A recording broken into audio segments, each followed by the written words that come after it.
Pam Ramsden, manager of Coming of Age, and we have been able to offer these wonderful events live and in person, but as Shana said, we are now doing everything digitally, and we are so pleased that you're able to participate in this from wherever you are. Our motto at Coming of Age is to live with passion and purpose.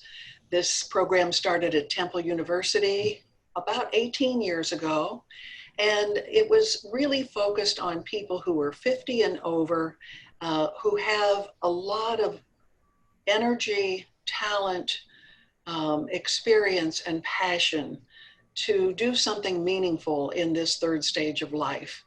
So these programs were set up for those people 50 and over who wanted to find out what's next. And we even developed a workshop called Explore Your Future. We have Explore Your Future workshops. That's a series of 4 workshops to help you set a goal. Capturing the Energy training is for nonprofit staffs who are trying to find people over 50 that want to volunteer and maybe not just stuff envelopes, but do something that will add to the value of that organization. We're doing our events now online, and we have 2 websites, comingofage.org, that's national, and comingofageny.org for more events and things going on in the city. We're also on social media and Facebook.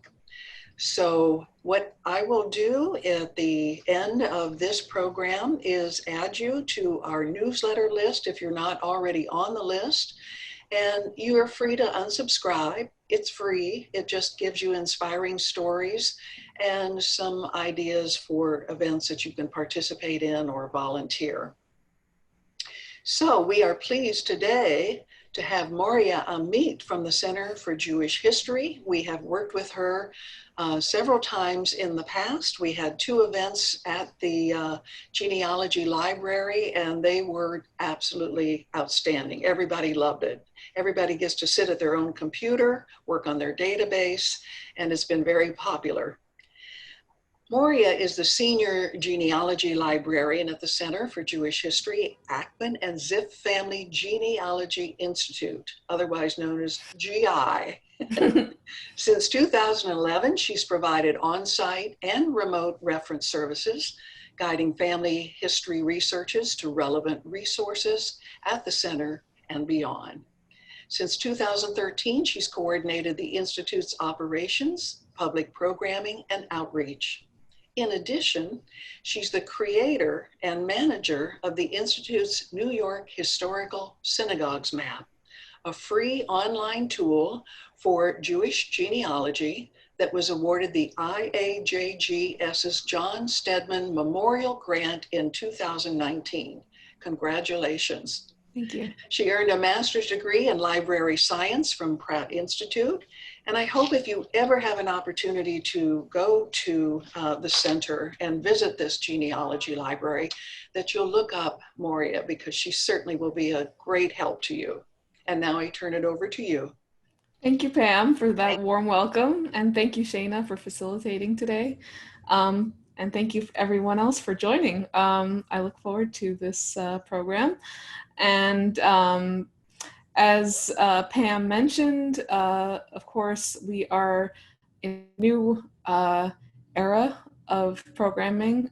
So all of our workshops that we've done that we previously offered on site at the Center for Jewish History have been moved online.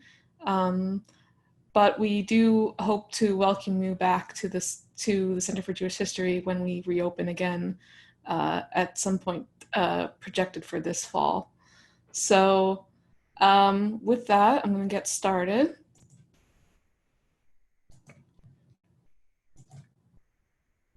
So today I'm really going to be talking about how to get started in researching your family history from home. There's so much that you can find out these days on your computer that you don't necessarily need to go to a library, at least for the at least for the early portions of your research. So I'm really going to talk about all of the various sources that you can access from home and some search strategies that you can use when looking for your ancestors online. So before I get into specific resources, I want to talk a little bit about what is involved in doing genealogy research. So first of all, the part that you're probably more familiar with is family history, which is the research of past events relating to a particular family.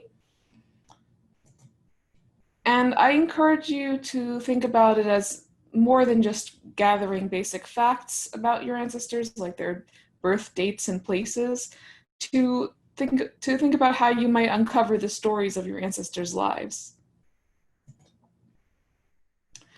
And then there's the less well-known aspect, which is social history, or the study of the everyday lives of ordinary people in the past. And applied to genealogy, this means researching what life was like in the time periods and places in which our ancestors lived. So this will build sort of a fuller picture of what your ancestors' day-to-day lives were like, what kind of culture they were in, surrounded by, and how they may have been impacted by historical events. So before you even sit down at a computer, there are a couple of steps that I would recommend. First of all, gather information about your family. So this can mean interviewing your relatives who may have more information than you, or gathering relevant documents that you may have at home that can shed light on your ancestors' lives. So what kinds of documents am I talking about? Things like family photos, where somebody may have scribbled, names and a date and a place on the back of the photo. Official documents like birth certificates or passports, and family letters, or letters that were exchanged between members of your family and others.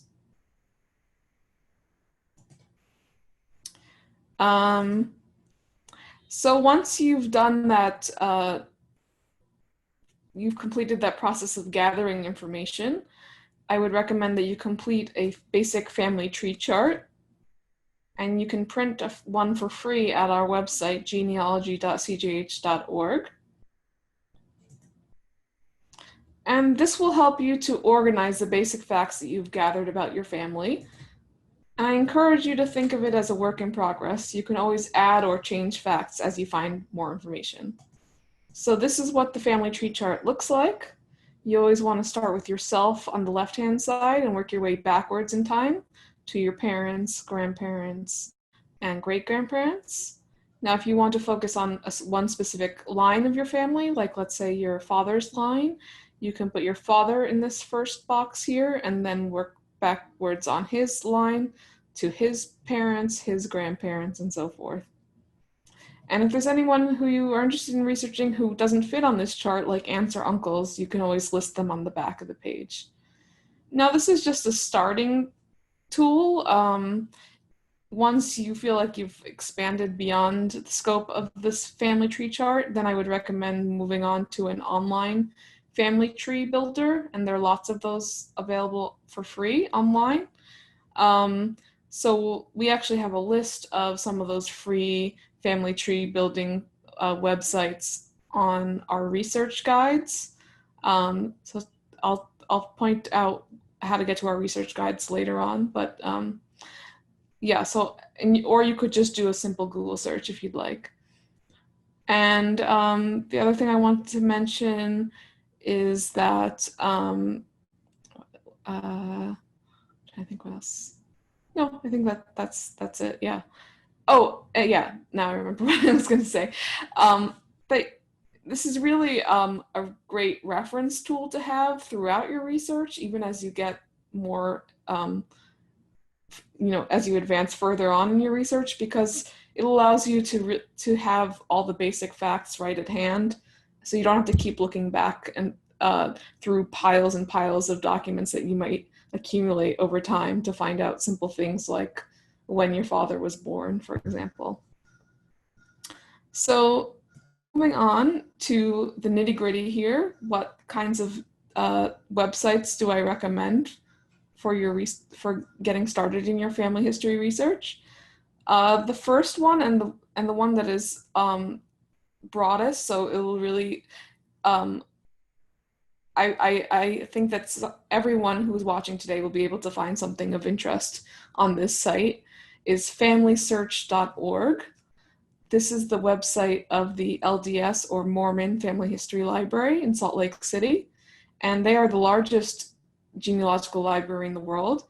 What they've done is gone to libraries and archives all over the world and copied their records of genealogical interest, everything from historical census records to birth, marriage, and death records, military records, etc., from all over the world and all different communities and religions. And you can search this site for free anywhere. All you need to do is create an account. That being said, some of the actual documents that are that they have placed online can only be viewed at a family history center. These are those centers that are typically attached to a Mormon church, and there are hundreds of these around the country, including one in every borough of New York City. So if you go to the familysearch.org website, you can search to see where the nearest family history center is to where you live. And this site is useful for both US and international research. So if you are looking for ancestors who never came to the US, or you're trying to trace your family from before the point of their immigration to the US, you can also use this site as well. But it's also, for most of you who are just getting started, it's a great tool to find all kinds of US records, including things like birth, marriage, and death records, census records, and on. So, oh, and I wanted to mention before I continue that please feel free to send me your questions now and throughout this presentation in the Q&A box. I'm happy to answer quick questions as I go. Anything that is more in-depth, I will hold to the end of the presentation. So now I'm getting more into the search strategy part of the session. And so I'm going to talk about who do you want to search for when you're using a site like Family Search. So first of all, the first option is to search for the oldest ancestor in your family who emigrated to the US, or just the oldest ancestor that you have any basic information about. Jerry Cohen asked, does Family Search only cover deceased family members, not living family members? I would say most of the records on Family Search pertain to people who are deceased. That's simply because more recent genealogical records are, in most cases, not publicly available due to privacy laws. In the US, for example, census records are the most recent census that is available to the public is from 1940. So there are no census records more recent than that you can find online. And the same is true for other kinds of records like birth, marriage, and death certificates. There are laws in every country pertaining to that will restrict the more recent records from being shared online.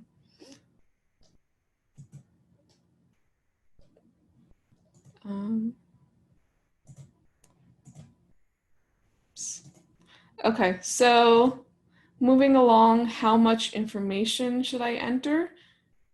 In most cases, I would only recommend entering 3 pieces of information: a first and last name, a place your ancestor lived, And if you're looking for an immigrant ancestor, then I would recommend entering the place where they settled, not the place where they came from originally, and a year of birth. And that's totally fine if you don't know the exact year. Most of us don't know that for, for our, great grandparents and so forth. If that's the case, then just estimate within a 5 or 10 year range. And let's say you're looking for an individual with a common name, like Joseph Smith, who lived in New York City in the early 1900s, let's say. You're going to find that you get literally thousands of results when you enter that name. So to help narrow down your search, I strongly recommend adding the name of a family member that they lived with, whether it's their spouse or one of their children. That will make it so that it's not so overwhelming to go through your search results. Next, some basic search strategies for names. I strongly recommend that you do not search for an exact spelling. This will, if you are searching for only the exact spelling of a name, you will likely end up excluding relevant results that you would like to see. So in order to achieve a broader search, there's lots of there are different ways to do that depending on what website you're using. This particular example here comes from familysearch.org, and if you check this box next to the person's name, it means it'll only search for that exact spelling of the name that you entered. If you leave it unchecked, it will do a broader search, which will help you to find the various spelling variations that may have been used, errors that crop up in records, which are probably more common than you would think, nicknames and shortened names. So for example, if you put in Catherine and leave it unchecked, you will also find records where Catherine is spelled with a C at the beginning, or with an RYN at the end, or where a nickname has been used, like Katie or Kathy. And an important note is that the standardized spelling of a person's name is really a mid-20th century invention. Before that, people did not feel like they had to keep the same name over their lifetime. And in fact, many people went by multiple names over the course of their lives, because they didn't have things like driver's licenses or social security cards, where they were really beholden to keep a particular name. And this is especially true when you're looking for immigrant ancestors, who of course often when they came to the US shortened their name or took on some Americanized version of their name. And just to clarify, most people did not go through a legal name change. They just simply decided that they were going to go by another name, and that's all. There was no recourse for that. So lots of people did it, and the vast majority of them did not do it through legal channels. So other recommended databases for searching for your ancestors, especially in the US, include ancestry.com and newspapers.com. These are normally databases that you would have to pay for. But the New York Public Library and other public library systems across the country are currently offering free access to these databases from home using your library card. And if you don't have a current library card, you can always sign up for one online. Nowadays, they're not asking you to come in person to acquire your library card. So something to think about for sure. And for those of you who have ancestors that lived in New York City, I wanted to give you some specific New York City specific resources to check out. So the first one is called Italian Gen, and this is somewhat misleading because people think it's only has records pertaining to Italian Americans. but that is not the case. I'm just going to check. I will answer, Bella Cohen, I will answer your question towards the end of the presentation. Thank you.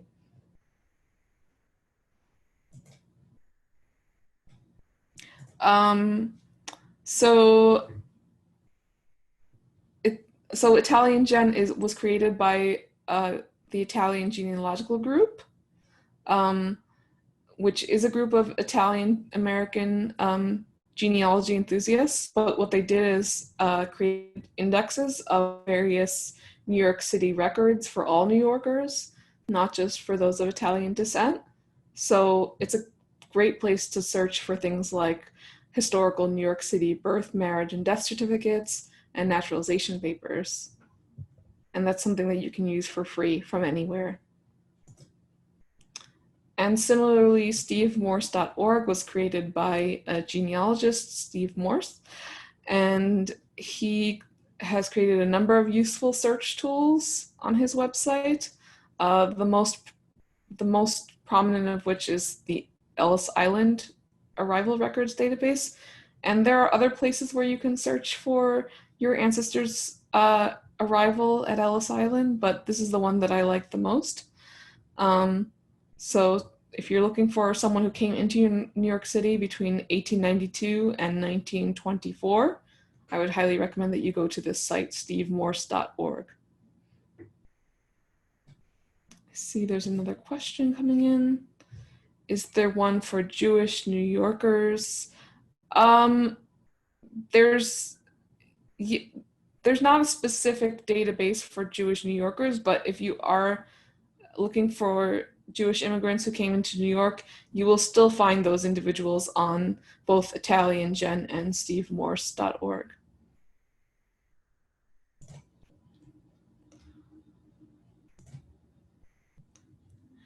And returning to my discussion of social history, if you're interested in exploring your ancestors' homes and neighborhoods in New York City, there are a couple of great online resources for that as well. So first of all, to find what addresses your family lived at, where your family lived over time in New York City, you can look at address and phone books, which are available on the through the digital collections of the New York Public Library.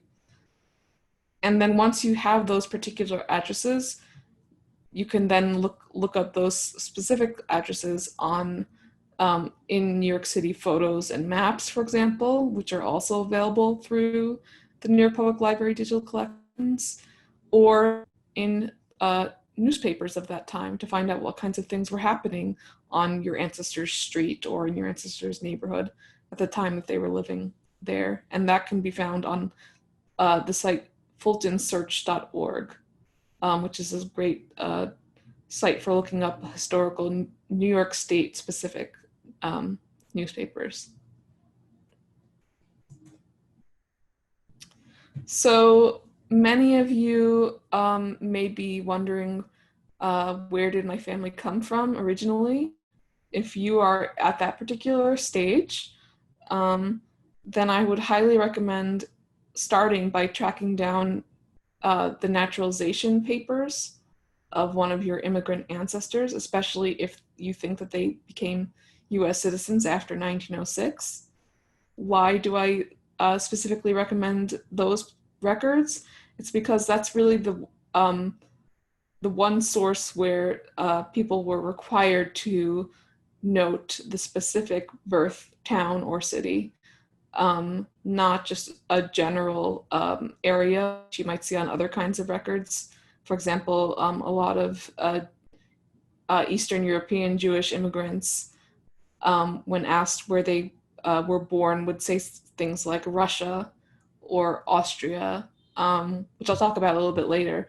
But on naturalization papers, they were asked to cite their specific town or city of birth.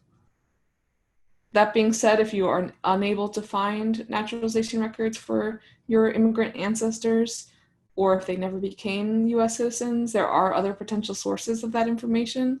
And so this slide has a list of some of those other potential sources.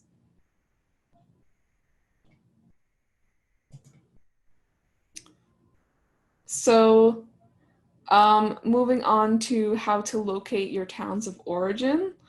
So let's say you either have an idea of what town your family came from because it was passed down in your family, or you find the name of a particular town in a record, like a naturalization, like your ancestors' naturalization papers, for example. But you've never heard of this town, you don't know where it is today or anything about it, then I would strongly recommend that you use a gazetteer like the Columbia Gazetteer of the World or even Wikipedia, which I use all the time, to find the modern name and location of your ancestors' reported town of origin. And just keep in mind that both the name of the town and the country that it is located may be vastly different today than from when your ancestors immigrated from there. So, for example, let's say your family came from a place called Monastir, um, which was in the early 1900s, located in the Ottoman Empire. Today, it goes by an entirely different name, Bitula, so not even anything close to Monastir, and is located in the modern country of Macedonia. And that knowing the modern name and place and country of your ancestors' towns of origin will really help you to find, will really help you in your further research in finding out where the records for that particular town are currently held.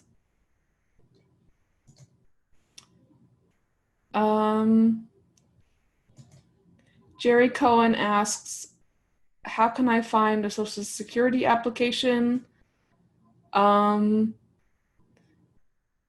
Or if not for death only, or past work history. So first of all,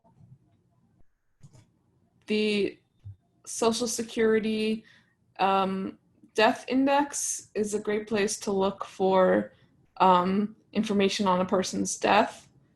And that's available online in a number of different databases, including ancestry.com and familysearch.org. But the application itself is another story. Those are not available online, but it's something that you can request through the Social Security Social Security Administration.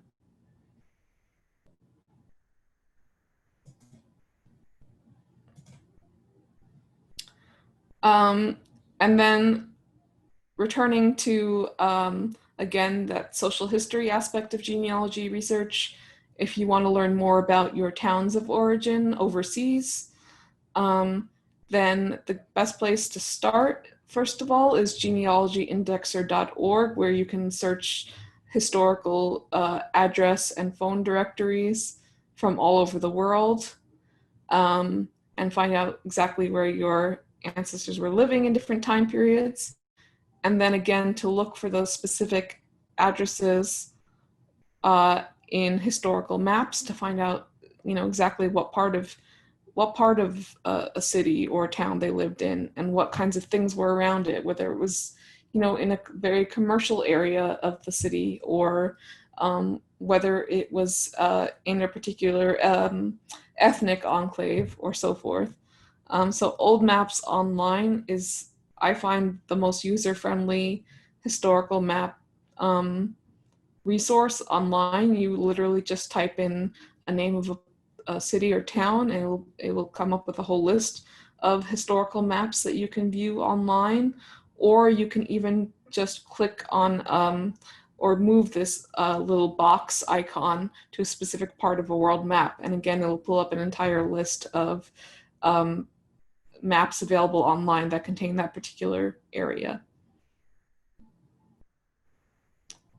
And these are historical maps, so these would, potentially represent the time periods that you're from when your family lived there. We're not talking about what the place looks like today.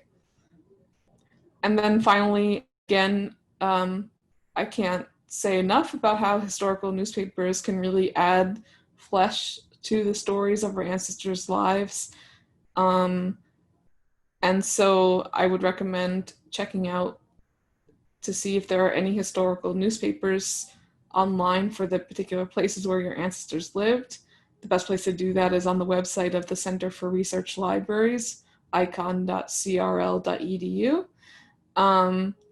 And they may only be available in, they will most likely only be available in the original language, so keep that in mind.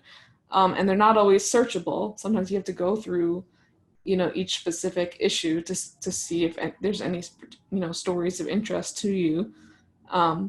But still, it's a wonderful resource that I would recommend pursuing. And I see there's 2 more questions. I'm going to save these questions to the end because we're almost there. Okay, so finally, of course, I can't leave you today without talking about the online resources that we are making available from the Center for Jewish History. Those include our series of some 45 different research guides on different topics or countries of origin in genealogy. So that's genealogyguides.cjh, as in Center for Jewish History.org. So some of these are Jewish specific, but many of them are of general interest and include things like how to search for US birth, marriage, and death certificates, for example.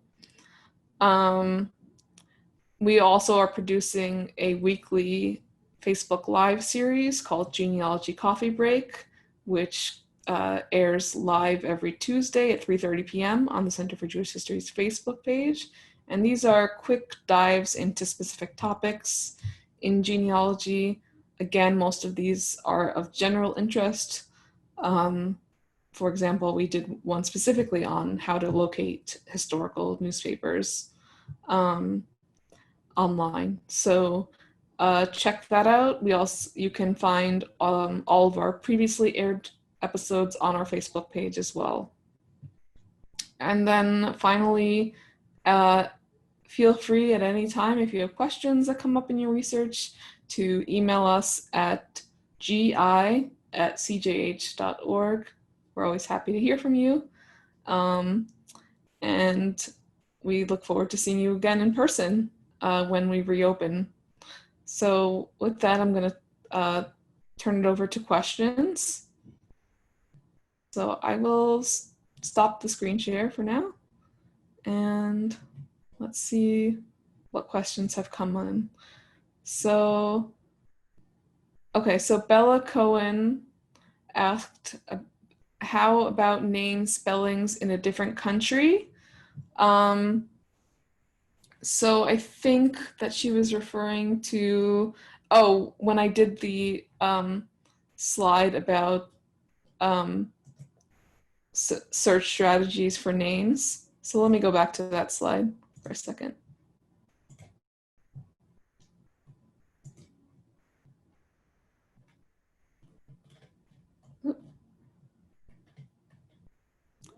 Okay, so I didn't cover specific resources for. I'm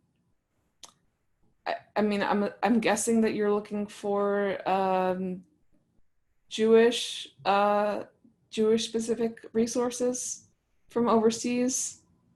So the main recommendation that I would have for that is to search a website called jewishgen.org.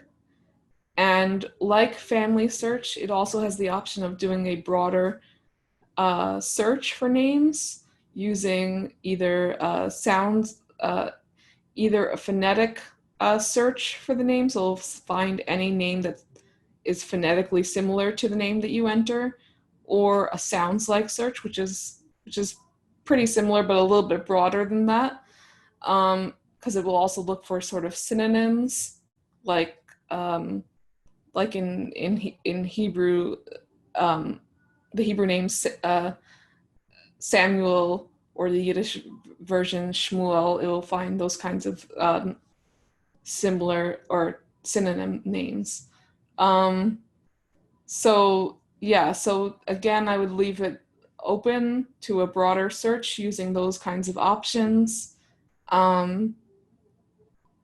Whether you're looking for names in the US or overseas.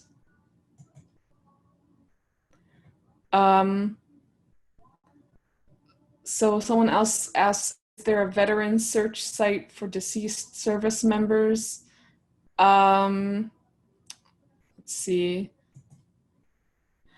I believe that there are definitely sites for people buried in veterans cemeteries, U.S. veteran cemeteries. I would check out the website of the National Archives. They have the largest collection of records pertaining to veterans, so they should be able to direct you to the appropriate website for searching for deceased service members. Annette Weiss mentions that I would also include MyHeritage, JRI Poland, Jewish Gen, and Gesher Galicia as key sources, the last being particularly useful in looking for non-US records. Yes, absolutely. I would agree that those are some other great records for those of you of Jewish ancestry.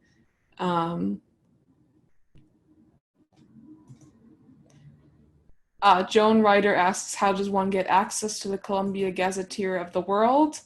That one is available through many public libraries, including the New York Public Library. So that would be the place to look for that particular gazetteer. But again, you can also just use Wikipedia, and I found that usually suffices. They have a great many articles on different geographical places, and they are, at this point, they are vetted and are pretty accurate. Fran Markle says, I'm trying to find my relatives that came through Canada. Some stayed in Halifax and some then came to New York. Any suggestions to find relatives in Canada? I'm having a lot of difficulty finding anyone. Also suggestions of where they may have entered the US. That's a great question. There are a lot of people who came through Canada to get to the US, some of whom stayed in Canada for several years before entering the US. So we actually have a research guide entirely on Canadian genealogy, so check that out at genealogyguides.cgh.org. But my quick answer to that would be to search Library and Archives Canada. That's their version of the National Archives. They have a number of databases that can be searched online, and then anything that they have that is not searchable online, you can contact their reference division to find out about obtaining copies.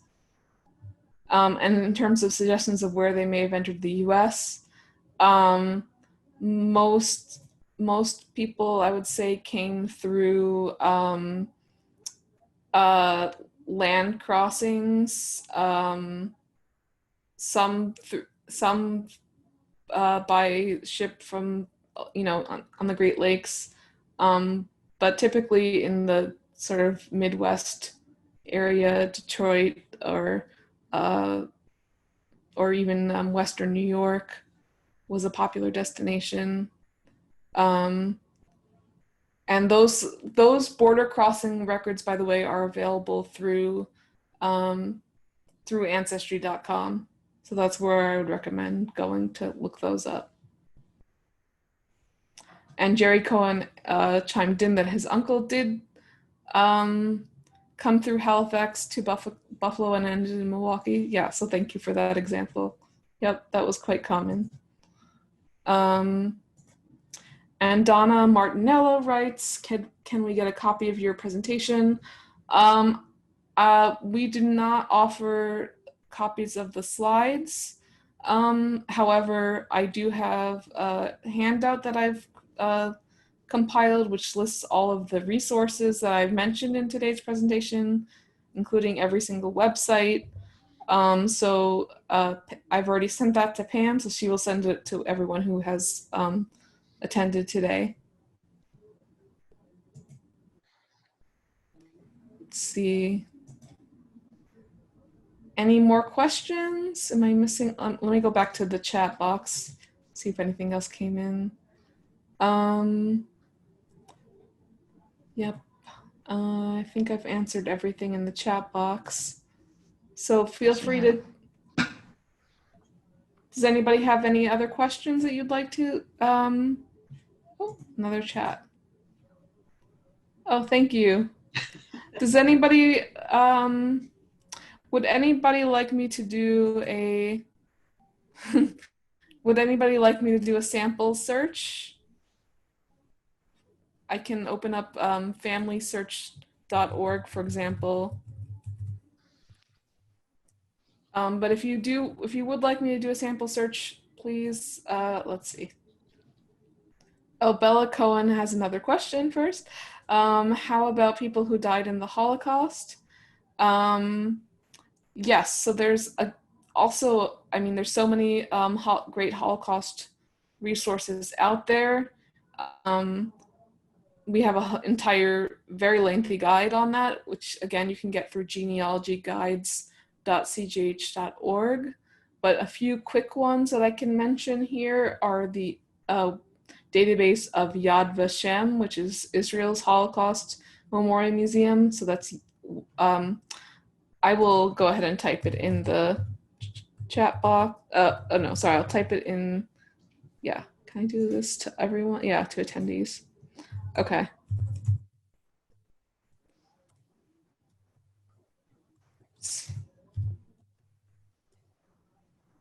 Okay, so that's the website of Yad Vashem. And then similarly, the US Holocaust Memorial Museum also has a vast database of names. So the difference between those two are that Yad Vashem really focuses on the names of Holocaust victims, people who were killed, while the U.S. Holocaust Memorial Museum has information on both victims and survivors. And one final one that I'll mention actually is the International Tracing Service, which is both a place where you can search for names online and also one that they will do a search for you if you provide them with an information request. So let me just find out the website. And then, okay, so it's arlsen-archives.org because it's the International Tracing Service, but it's located in Bad Arolsen, Germany. So those are the three major Holocaust databases that I would recommend starting with. Okay, so we have a little bit of time left, so why doesn't somebody give me some information about an ancestor that you're looking for? Please include their approximate date of birth and where they lived.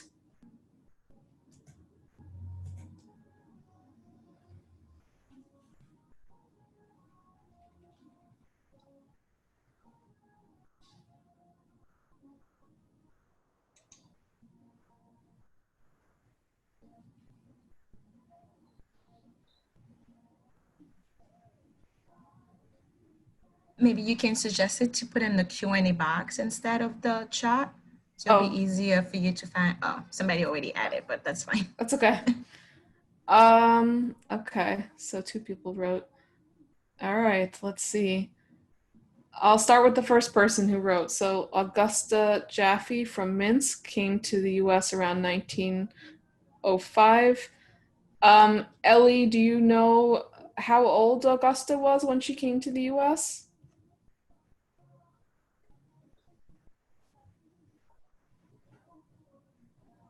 She was a young girl. Okay. And one more thing. Where did she live when she came to the US? Did she live in New York? Bronx. Okay. Thank you.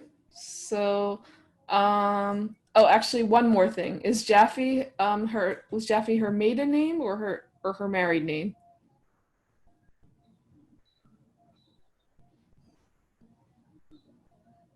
Okay. All right. So we're looking for an Augusta Jaffe. And again, I'm going to keep the spelling open, not search for an exact spelling. I'm going to leave the birthplace blank because we don't know exactly what she may have mentioned was her birthplace. Maybe she mentioned she came from Minsk, but maybe she only gave the name of the region or the country that she came from on different documents. So that's why I tend to leave that open. Instead, we can choose any place and put in the name of the place where she settled. So in this case, I'm going to put in New York. New York, I know you mentioned the Bronx, but just in case she may have registered um, like her marriage, for example, in a different borough, it's useful to put the name of New York, the entire city. And birth year, so she was a young girl around 1905. So I will say that she was born, let's say, between birth year between 1895 and 1905.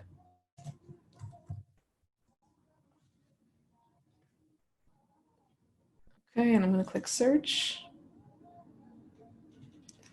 Okay, so this shows here the fact that you do have to create an account before you start. So I already have, so I'm going to go ahead and log into our account.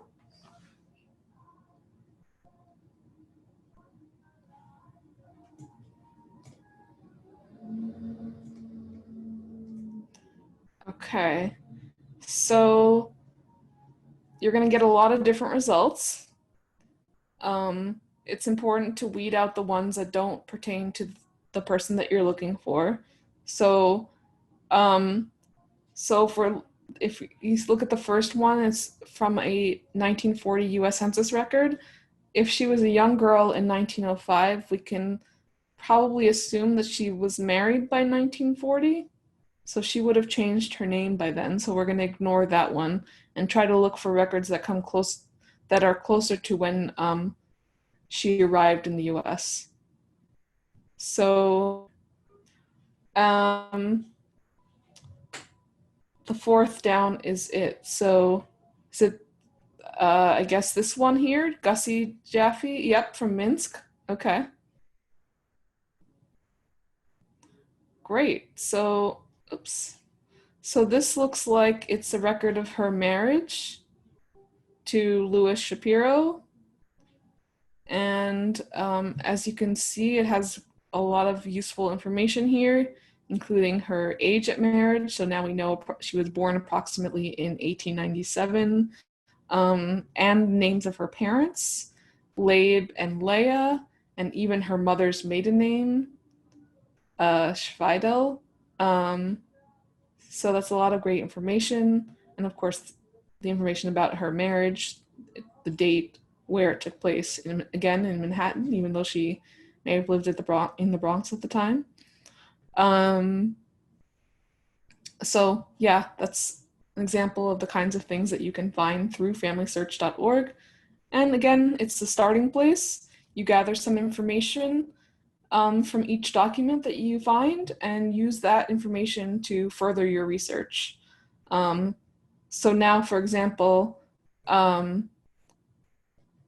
let's say she wanted to, let's say Ellie wanted to do some research in Minsk using the information she's gathered here. Now she knows the names of Gussie's parents.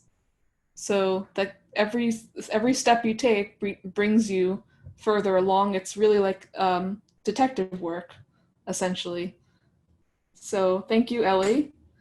Um, let me, I don't have time to go through any more examples, but let me see if anybody has any other specific questions. Okay, I think these are all suggestions of people to look for in the chat box. Let's see if any more questions have come in. Okay, more specific people to look for. Let's see. Okay. Can't find the great grandmother who arrived in the U.S. Okay. So, Donna asks about her great grandmother who arrived in the U.S. between 1880 and 1906, who lived in the north end of Boston. Have you tried any of these databases that I mentioned yet, like FamilySearch.org or Ancestry.com? Donna Martinello? Let's see.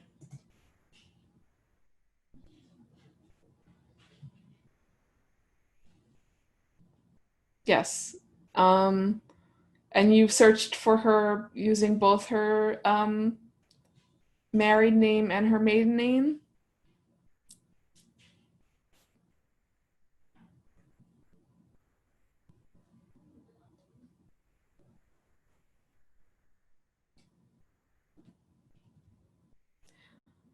I would also recommend that you look for a record of her marriage in Boston.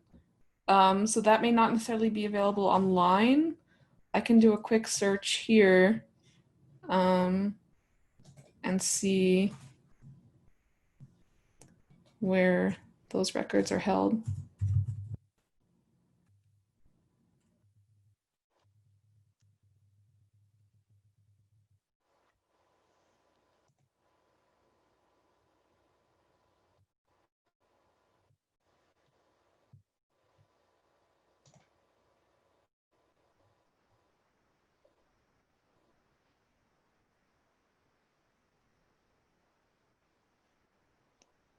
So it looks like you can request records